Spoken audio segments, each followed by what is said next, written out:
Kidlat News Updates.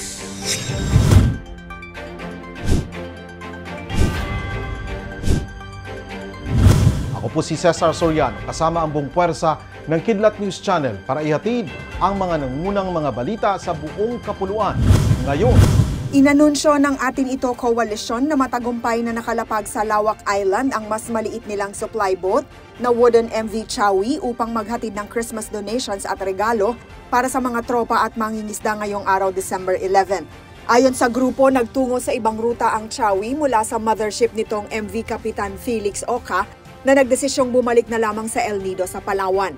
Ito'y kasunod ng ulat na mayroong 4 na Chinese vessels na sumusunod sa mothership, 2 Navy ships, isang Chinese Coast Guard vessel at isang Chinese cargo ship kahapon, December 10. Unang sinunda ng barko ng China ang Christmas civilian-led convoy bandang 3:40 ng hapon, timog ng Kayumanggi Bank matapos nilang baguhin ang ruta na magtungo sa Lawak at Patag Islands sa halip na pumunta sa Ayungin Shoal.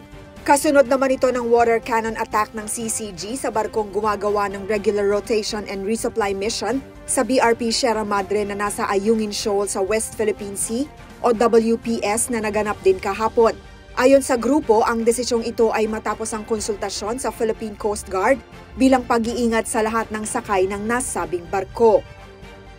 Nagpaalala ang Quezon City Government sa publiko na maging maingat kasunod ito ng pagtaas ng red alert sa lungsod-bunsod ng pagtaas ng kaso ng COVID-19 sa nakalipas na linggo. Sa record mula December 4 hanggang 7, nakitaan ng 57.9% increase sa daily average cases ng COVID-19 kumpara noong nagdaang linggo, katumbas ito ng 27 na kaso bawat araw.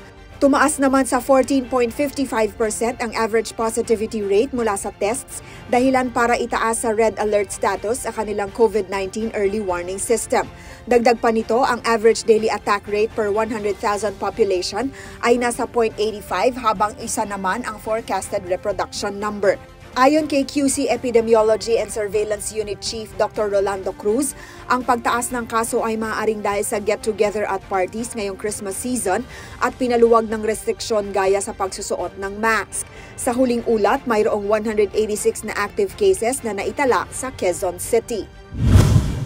Mainit ang naging pagsalubong ng tagahanga at supporters ni Miss Universe 2023 Top 10 finalist Michelle D para sa kanyang Grand Homecoming Parade na ginanap sa Mall of Asia Complex sa Pasay City. Hindi na pinalagpas ng fans ang pagkakataong masilayan at salubungin ang beauty queen sa kanyang motorcade habang suot ang Apo Wang-od-inspired gown. Kasama rin sa mga dumalo ang Autism Society of the Philippines na malapit sa advokasya at puso ni D. Maliban sa pagiging top 10 finalist ng Miss Universe 2023 pageant na ginanap sa El Salvador, nanalo rin siya ng Best in National Costume Award at isa rin siya sa 3 winners ng Voice for Change Gold Award.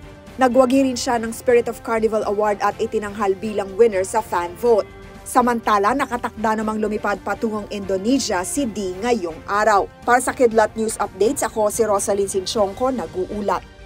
atin niyo pong natungayan ang mga headlines sa mga nakalipas na oras. Manatili nakatuto para sa susunod na updates at breaking news. Ako po si Cesar Soriano, kasama nyo sa bawat pagputo ng balita.